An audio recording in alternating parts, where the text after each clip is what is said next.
At 9 at ATV.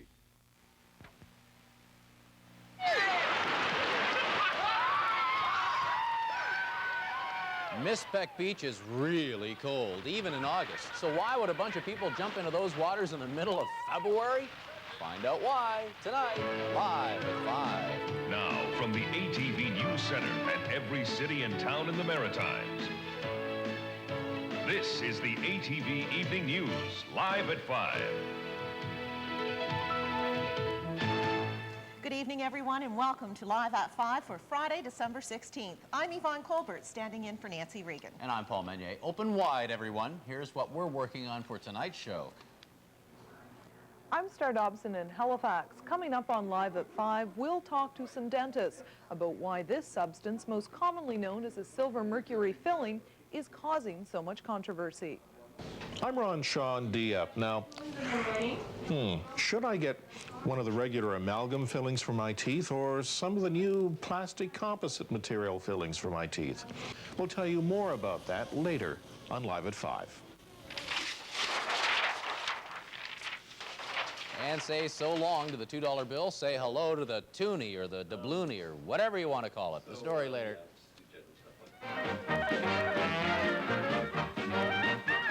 And it is better than money, at least for 3 minutes. The wild and wacky plays of the week are on Live at 5 later. Just a minute. Who says it's better than money? Well, we kind of made that up. Did you write that? I wrote that. I sort of thought you did. It is worth your money. There's no doubt about Mike that. Duffy coming up from Ottawa as well. Absolutely. Anyway, what do you got coming out at 60? All right, here on the ATV Evening News tonight at 6 o'clock, some of the stories the team is working on for you at the moment. Pumped up prices. Are they about to fall in New Brunswick? Turns out the province has the second lowest gas tax in Canada, so why aren't consumers... 100 years old today and still going strong. Honora Wanacott of Charlottetown was celebrating her centennial birthday at a special party, complete with an appropriately sized cake put on for her by the Prince Edward Hotel at noon today. Apparently, she's been a faithful customer of the restaurant there for years now, so happy birthday. It's time to pass along congratulations and best wishes to other Maritimers celebrating some special occasions in their lives today. First of all, we'd like to say hello to Fred and Pat McKay of Bible Hill, Nova Scotia. This picture was taken in London, England on their wedding day back in 1946, making this their 50th wedding anniversary. Congratulations from their 3 children, 4 grandchildren, and their family and friends. Delancey and Hope Foster of Florenceville, New Brunswick marked their golden wedding anniversary today. Love and congratulations from their 5 children and their families, including 9 grandchildren and 1 great-grandchild. And Clyde and Jean Beaver of Dartmouth are marking their 50th anniversary today. Best wishes from their family and friends. A very happy birthday to Laura May Dalrymple, who is celebrating her 100th birthday today. She is a survivor of the Halifax explosion and has lived for many years in Windsor Junction. Love and best wishes from her family of 10, 56 grandchildren, 98 great-grandchildren, and 24 great-great-grandchildren. And one more to tell you about. On Saturday, Chip and Marge Wenzel of Brickton, Nova Scotia celebrate their 50th wedding anniversary. An open house in their honor will be held on Sunday at 1 o'clock. Love and best wishes from their family in Nova Scotia, Ontario, and British Columbia. And to all of you marking a special occasion over the weekend, our very best wishes. Now, Paul, today is a sad day for Maritimers who enjoy using the $2 bill. That's because the Bank of Canada stopped issuing 2s at 3 o'clock this afternoon. There's a bit of trivia for you. Live at 5's Alan Johnson joins us now with the end of the $2 bill and the Maritime debut of its replacement. Well, you know, Yvonne, this is the end of an era in Canadian monetary history, and I guess that's why people are being nostalgic about the $2 bill. For the Bank of Canada, that nostalgia turned into fairly brisk sales today. We're looking for that's within 46 degrees. Okay, another 300 meters. A training session on how to use GPS or global positioning satellites is underway at UCCB. GPS can pinpoint a location to within 1 centimeter. Now, in this case, the students are trying to find a survey stake buried somewhere under the snow. Global positioning systems are currently being used for navigation, updating maps, and can be even utilized to find stolen vehicles. It's expected within 3 years everyone will be using a GPS device for everyday activities. You'll probably have one strapped to your arm or in your car. No more excuses for getting lost, I guess.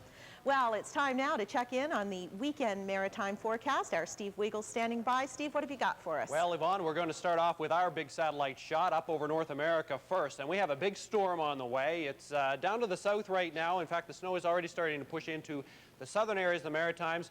Boy, this is a messy one. It will spread snow across the Maritimes first. That will change over to freezing rain and then to rain in all of the southern areas of the Maritimes overnight tonight and during the morning hours tomorrow, with the exception of northern New Brunswick. They're going to stick as snow all the way through later tomorrow. 20 to 30 centimeters is expected up there. Latest jet stream pattern right over the Maritimes. We're seeing some mild temperatures, and milder temperatures are in store for tomorrow. In fact, very mild temperatures for Nova Scotia. We could even set some records. The record high for today in Halifax was 9 degrees. We'll come very close to that tomorrow. Latest cloud starting to push up. Watch this right here, starting to push just to the south of Yarmouth. This is a lot of moisture, a lot of heavy rain and snow, which is going to push in the next few hours, and just continue to move through the Maritimes in the next 24 hours. We say goodbye to the sunshine, which most Maritimers saw during the day today. It was a nice day out there. And here's a track of that low the next few days. I think it will track, I believe it will track through southern New Brunswick later tomorrow night. So rain to the south, snow to the north, and a messy mix of freezing rain and ice pellets right along that warm front. Pushing out quickly on Sunday, some sunshine later in the day as a ridge of high pressure pushes in from the west. And this ridge is a very strong ridge, and it's going to stick with us for Monday too. Monday right now looks mainly sunny with below seasonable temperatures. We're going to see a cooling trend once again as we head into the new week. All right, here's the busy forecast. The snow spreads across the Maritimes this evening. If you have any plans tonight, try to make them in the next few hours if you're headed outside, because the roads will become very treacherous by later this evening. Snow at first, changing over to freezing rain in the southern Maritimes, and then as temperatures warm up to at the freezing marker slightly above for southern Nova Scotia, we're looking at that freezing rain changing over to rain. So Halifax all the way down through Yarmouth can expect rain by tomorrow morning. Temperatures very mild. Here are the total snowfall and rainfall amounts in the next 24 to 36 hours. 20 to 30 centimeters of snow up through northwestern New Brunswick, Campbellton, Edmundston, Grand Falls, Bathurst. 10 to 20 centimeters through Fredericton, and couple that with 10 to 20 millimeters of rain. We're looking at 5 to 10 centimeters of snow through Moncton and St. John, through Amherst and Truro, and 30 to 40 millimeters of rain, and heavy rains all the way down through Yarmouth, through Halifax, Eastern Shore, and in fact all the way up through all of Cape Breton. So heavy rain and heavy snow in the forecast. Here is that forecast for tomorrow with the temperatures. Very mild through Nova Scotia and cooler as you head up through northern New Brunswick. Snow in northern New Brunswick mixed with freezing rain as you head through the central areas of the Maritimes, and rain to the south. A messy mix. It's going to be a very nasty day out there tomorrow, especially in the morning. Clearing skies for Sunday with some sunshine later in the day. Lots of sunshine for Monday, cooler temperatures, and starting to warm up just a touch for Tuesday. Paul. All right, thanks very much, Steve. Time now to join Mike Duffy in Ottawa, and we have a lot to talk about this week, Mike. Shamrock. I better ask Murph. But how would you say that in Irish there, Steve? Shamrock. Shamrock. It was unveiled at the foot of King Street this morning. It heralds the coming of St. Patrick's Week celebrations in March. The party begins in just 21 days. In fact, St. John, of course, is said to be Canada's most Irish city. Yes, it is said to be. Sláinte Selfatis Basaner to you. Yeah, listen, you've got the Irish blood as well. The Holmes side of the family. Somewhere in there. Yeah. And proud of it. Indeed, we're cousins, probably. Now, just a couple of St. John boys trying to earn our living here on ATV. Yeah, well, we might be in trouble if we don't get on with we what's might. coming up All at right, 6. on the serious side, Paul, here's what's coming up tonight in your ATV Evening News here at 6 o'clock. The McKenna government is now promising action against oil companies.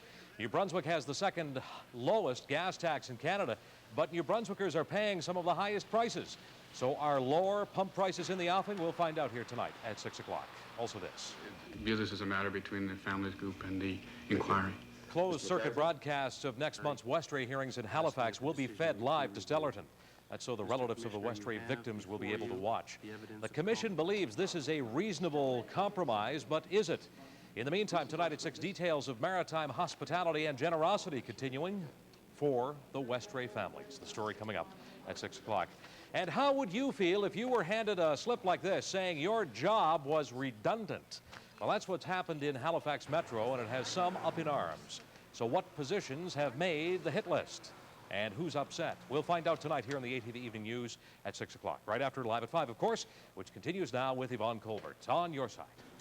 Thank you, Steve. And tonight we're going to do something we usually do on Mondays. It's just that Yvonne has so much mail she has to get caught up on. We thought we'd take the opportunity to do it tonight and have a mailbag. That's right, and our first letter tonight, we'll get right down to business, comes from Elmsdale, Nova Scotia, Paul, and this will sound familiar.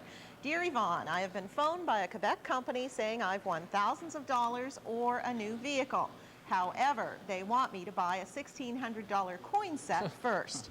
Have I really won? And that letter comes from Jeffrey Brown. Well, Jeffrey, what do you think?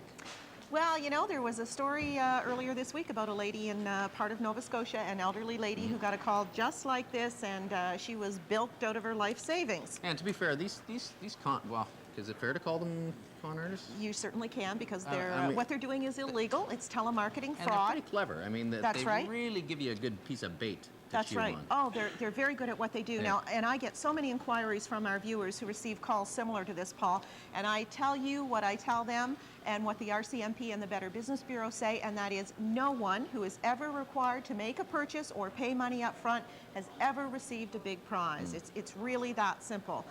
The legitimate companies that award prizes, first of all, do not call you. They notify you in writing by registered mail, and never do they require you to pay fees up front for insurance, taxes, or any other reason that's given. In fact, they never require you to pay anything. That's the best part of it. They just give you the prize you've won and let you enjoy it. There's a lot of telemarketing fraud going on. As we mentioned, the calls are very professional. They can make you think you've won, but if they want you to send money first, don't do it. Be very skeptical. That's right. Got another letter for us? I do. This one comes from Charlottetown, and it reads, Dear Yvonne, I'm concerned about a call I received earlier this week looking for money. The company, Teleperformance Canada, said it was raising funds for Bosnia. Many seniors in my apartment building have also been called, and we're wondering, is this legit? And that letter comes from Katrina Lee. So? Well, I had to make a lot of calls on this one, actually, called the Toronto Better Business Bureau, because this is where the company is located. They had no record of this company. I called the Canadian Direct Marketing Association. They're the people I always give out for the junk mail address. Right, and in fact, this Teleperformance Canada is a member, and you can't just become a member. You have to do things and show that you're legitimate. And I called the company itself. And after I did, I received a fax today from Feed the Children, which is the company that Teleperformance Canada is working on behalf of. So yes, these calls are legit.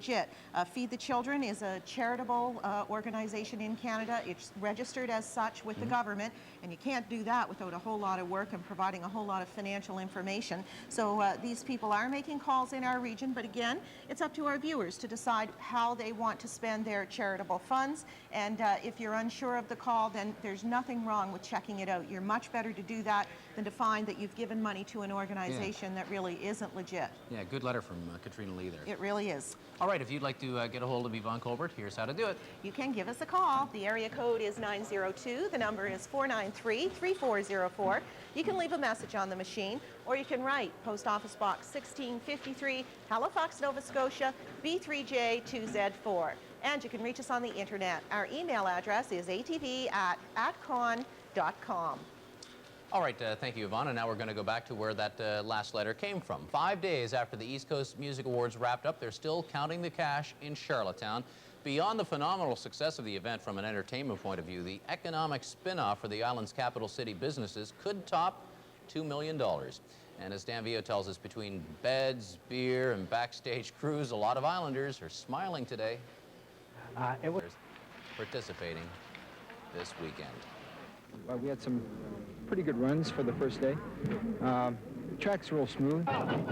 And that was royalty speaking there, folks. That was Prince Albert of Monaco in Calgary at Canada Olympic Park for the weekend World Cup bobsleigh event, which features, of course, some people from Prince Edward Island as well. So best of luck to all of the participants in Calgary on the weekend. Time now for the Atlantic Chrysler Dealers Plays of the Week. It's 3 minutes of the wild, the wacky, the weird, the wonderful, but don't look at your stopwatch. You might miss something good. My old pal Terry Crisp is who we're going to start with. Now, you all know Terry Crisp. Remember him from AHL days here in the Maritimes? He always was checking his math. Today, he's doing probabilities. What are the odds of these things happening? Shot from the other end of the ice by Doug Lidstrom hits the post. Who'd have thunk it, huh? And how about this? Brian Leach coughing up the puck like that to Vinny Damphus. You just wouldn't think it would happen. And when was the last time you saw a hole in the glass? Not a shattered glass, but a hole in the glass. Probabilities low, low, low on that. What about big Mark Tenorti getting KO'd by smaller Darren McCarty? There's the big punch right there, and It's the lumberjack going down. Let's move on to the beauty highlights now, folks. Eric Daze robbed here by Billy Ranford. Look at the glove comeback. And Daze is a tough guy to stop. He's a beauty, isn't he? And how about some nice moves now from Joey Juneau for the Washington Capitals, going in and upstairs. That's a nice one. And then we got Dino Cicerelli with a little bit of batting practice here. Look at this. Amazing eye-hand coordination, getting that puck out of the air like that, isn't it? The hit of the week, Dave Andrechuk and Jay Moore. Uglier than that in basketball, folks. So this is a college game, UTEP and Wyoming. And watch this. Get a little scuffle here. Sharif Fajero gets the ball, drives the hoop, and watch this. I got you. And he, number 10 recovery. I'm going to get you. He misses. Don't worry. He's got a buddy to take care of it. And then, well, it all broke loose. You know how it goes, right? Wild game between UTEP and Wyoming. At an NBA game, this, something completely different. A little bit of wedded bliss, and after the ceremonies, well, yeah, you got to get a free throw in there. You got that big audience, right? And away they, well, you know, you meet someone, they spin your head, and then all of a sudden, it's rejection. And love isn't all that great all the time, right? Let's get down to business, folks. Alley-oop to Shaq with the 180 dunk. You got to like that. And here comes Magic Johnson with just an unbelievable, well, I mean, he's done this a million times, but it's amazing every time he does it. To Vlade Divac, that was what. And look at this layup by Finley of the Phoenix Suns. You want to slow-mo on that? You want to, you got it. That is amazing. Eyes in, well, the palm of his hands, I guess, in that case. Here's McLean driving Owens. Don't forget the whistle's gone. The play's over. Right, look at that. Threw it over his shoulder. Why does it find the basket? Sometimes the best plays happen after the whistle. To Crested Butte, Colorado. I think that's how you say that name. For the U.S. Snowboarding Championships. Butte? I think it's, well, it's probably Crested Butte. Check this one out. Going over rocks, boulders from great, amazing heights. I don't know why these guys really do this. But they do, and they even have a championship for it. Now, I don't know how you can make motorcycle racing seem boring, but they managed to do it in France with just a little bit too much sand. And in Switzerland, horse down in the polo. Don't worry, it was A-OK. It's a crazy thing to be doing in snow. South Africa soccer, look at the goalie way out there. But great chip for the Tunisian team to get the goal. You got to like it. And speaking of tips, why don't we get a little tipsy here at the Miami Heat game? Look at this. Now, this is a grown-up man, right? Up in the audience, a little girl saying, Mommy, do I really have to grow up? I don't want to do that. I don't blame you, kid. Plays of the week, we got more on Monday. We call them the plays of the weekend, right? That's right, and live at 5, we'll be back in just a moment with Steve Wiegele's Wake Up Weather and some exciting news.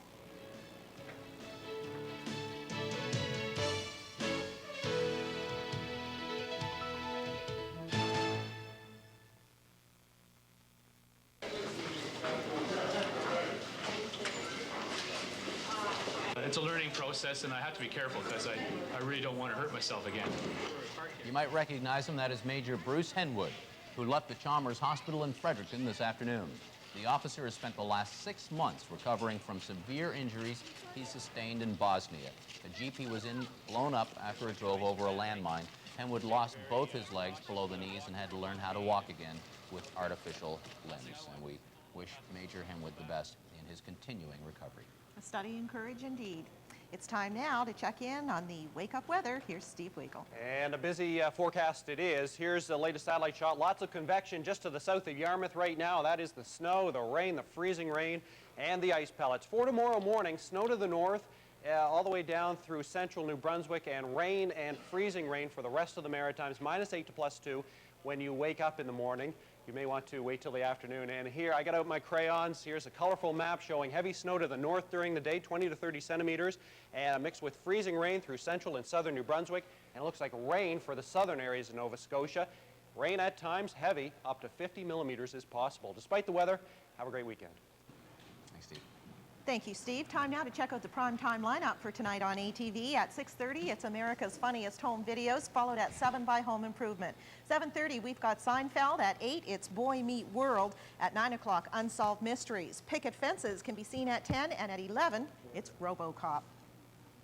And I want to take this opportunity to thank you, Yvonne, for sticking in with us for My a week pleasure. while Nancy was away on vacation. Nancy will She's be back back. on Monday, that's right. And also on Monday, we're pretty excited around here. I don't know if it's because we watch Home Improvement all the time, but take a look around the ATV News Center. We have been doing some renovations, and we'll be working throughout the weekend, putting the finishing touches on our brand new look. Something spiffy and sharp to get us out of the February blahs in 1996. The brand new look for the ATV News Center.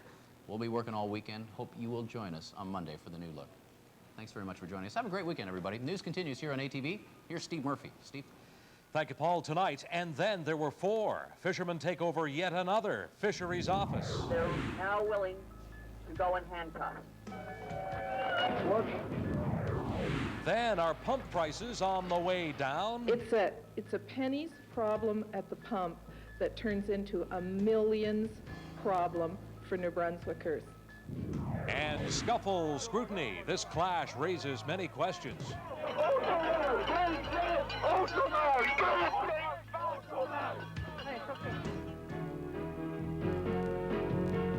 Now, from the #1 news team in Atlantic Canada, the ATV Evening News.